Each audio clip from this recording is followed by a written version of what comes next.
Hello student, स्वागत है आपका हमारे YouTube channel let's be educated में। तो आज हम कुछ ऐसे प्रीपोजिशन के बारे में पढ़ेंगे जो हमें कंफ्यूज करते हैं, जैसे बिटवीन और अमॉन्ग। ठीक है, आज इन दोनों के बारे में हम समझने की कोशिश करेंगे कि इनका प्रयोग हम कहाँ करते हैं। नॉर्मली आपने पढ़े होंगे कि बिटवीन एंड अमॉन्ग का यूज़ बिटवीन दो के बीच में और अमॉन्ग दो से अधिक के बीच में, बट रियलिटी और अच्छे से इसको समझने की कोशिश करते हैं कि बिटवीन और अमॉन्ग का यूज़ हमें करना कहाँ है। ठीक है, तो वीडियो स्टार्ट करने से पहले यदि आप हमारे चैनल में नए हैं तो चैनल को सब्सक्राइब जरूर करिएगा, और चैनल अगर यह वीडियो पसंद आता है तो लाइक करिएगा और चैनल को शेयर जरूर करिएगा अपने दोस्तों के साथ। ठीक है, तो स्टार्ट करते हैं यह वीडियो। तो स्टूडेंट्स, हम बात करते हैं कंफ्यूजिंग प्रीपोजिशंस के बारे में कि इन प्रीपोजिशन में क्या प्रॉब्लम हमें देखने को मिलती है और इनका प्रयोग हम कहाँ कहाँ कर सकते हैं। बात करते हैं हम पहले अमॉन्ग की और बिटवीन की। देखिए, अमॉन्ग का यूज़ हमेशा दो से अधिक के बीच में किया जाएगा, ठीक है, और बिटवीन का प्रयोग हमेशा दो के बीच की बात करेंगे तब किया जाएगा। ठीक, इसके कुछ नियम कानून हैं, उनको समझ लेते हैं। जैसे कि अमॉन्ग का प्रयोग हमेशा दो से अधिक के संदर्भ में किया जाएगा, जैसे कि a lot of cooperation is needed among the different state of combat Naxalism. मतलब कि जो कॉपरेशंस हैं, है ना, बहुत सारे से कॉपरेशंस हैं, उनको आवश्यकता है अमॉन्ग यानी कि के बीच में डिफरेंट स्टेट, जो अलग अलग राज्य हैं, ठीक है, या देश हैं। यहाँ पे स्टेट का मतलब स्टेट्स का मतलब ये नहीं होता कि राज्य ही हो, जरूरी नहीं है। इसका मतलब हो सकता है कि वह देश भी हो सकता है, दूसरी कंट्रीज भी हो सकती हैं। ठीक, कॉम्बेट नक्सलिज्म यानी कि लड़ने की आवश्यकता है, किससे? नक्सलिज्म या नक्सलवाद से। बात करते हैं सेकंड सेंटेंस की, तो सेकंड सेंटेंस है arms were distributed among the beggars. मतलब कि आर्म्स मतलब कि क्या होता है? दान देना, दान करना। ठीक है, दान। डिस्ट्रीब्यूटेड मतलब दान देना। अब इसको बांटना है अमॉन्ग यानी किसके बीच में? बेगर्स यानी भिखारियों के बीच में बांटना है। ठीक है, दान देना है, उसके बारे में बात कर रहे हैं। ठीक, बात करते हैं नेक्स्ट सेंटेंस की, तो नेक्स्ट सेंटेंस है हमारे पास the teacher distributed sweets among them. मतलब जो टीचर है डिस्ट्रीब्यूट करता है स्वीट्स को, ठीक है, बच्चों के बीच में। ठीक, इसकी बात हो रही है, वहाँ पे दो बच्चों के बीच की बात नहीं हो रही है, दो से अधिक बच्चों के बीच की बात हो रही है। बात करते हैं नेक्स्ट पॉइंट की, तो नेक्स्ट पॉइंट है बिटवीन का अर्थ दो के बीच में। ठीक है, बिटवीन का अर्थ दो के बीच में किया जाता है, ना कि दो से अधिक के बीच में।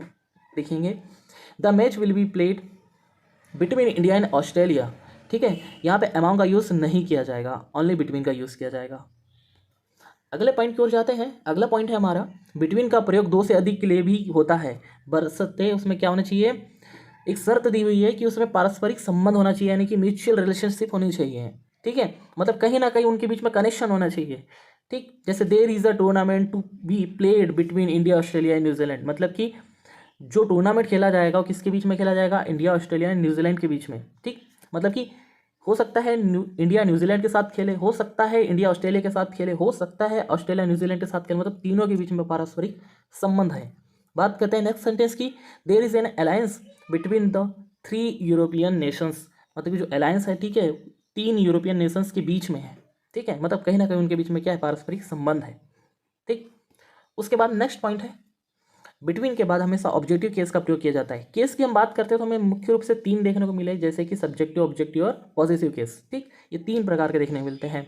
जैसे there is no enmity between him and me, ना कि ही एंड आई का प्रयोग करेंगे हम यहाँ पे। ठीक है, हिम और मी का प्रयोग करेंगे। ठीक, बात करते हैं इसके पॉजिटिव केस की, तो पॉजिटिव केस क्या होगा? ही का क्या होता है? हिम। पॉजिटिव केस क्या होता है? जैसे कि ऑब्जेक्टिव केस हिम है। ठीक है, बात करते हैं हम इसके पॉजिटिव केस की, तो हीस होगा। ठीक है, जैसे कि ही की बात करते हैं तो ही यहाँ सब्जेक्टिव केस है, हिम यहाँ पे क्या है? ऑब्जेक्टिव केस है। ठीक है, और हिज जो होगा, ठीक, हिज जो होगा ये होगा हमारा क्या? ऑब्जेक्टिव हो गया। ठीक है, सब्जेक्टिव हो गया, और हीज जो होगा ये होगा पॉजिटिव केस। ठीक, केस में ये सब चीज़ें हैं पढ़ने के लिए, अगर आपने अभी तक नहीं पढ़ा है तो प्लीज़ पढ़ लीजिएगा, तभी आपको बहुत सारी चीज़ें समझ में आने लगेगी। बढ़ते हैं आगे, बात करते हैं अगले पॉइंट की। अगले पॉइंट हमारे पास जो दिए हुए हैं वो है बिटवीन के बाद एंड कंजक्शंस का प्रयोग किया जाता है। एंड जो कंजक्शन है उसका प्रयोग करेंगे, जैसे कि the meeting will be held between 10 AM and 4 PM। ठीक है, मतलब कि बिटवीन के बाद एंड देखने को मिलता है हमें। ठीक, अमॉन्ग के बाद एंड बिल्कुल भी देखने को नहीं मिलेगा, ओनली बिटवीन के बाद एंड देखने को मिलेगा, क्योंकि वह दो के बीच की बात हो रही है इसलिए। बिटवीन के बाद नाउन या प्रोनाउन हमेशा प्लूरल फॉर्म में होते हैं। ठीक, सिंगुलर फॉर्म में नहीं होते हैं, ध्यान रखेंगे, प्लूरल फॉर्म में होते हैं, जैसे कि between the countries, between the students, between them, between us, ये प्लूरल फॉर्म में हमें देखने को मिलते हैं। ठीक, बात करते हैं अब आगे की, तो हमारा अगला पॉइंट है बिटवीन के बाद कभी भी इच, एवरी आदि का प्रयोग नहीं होता है, जैसे कि between etch boy, between every girl.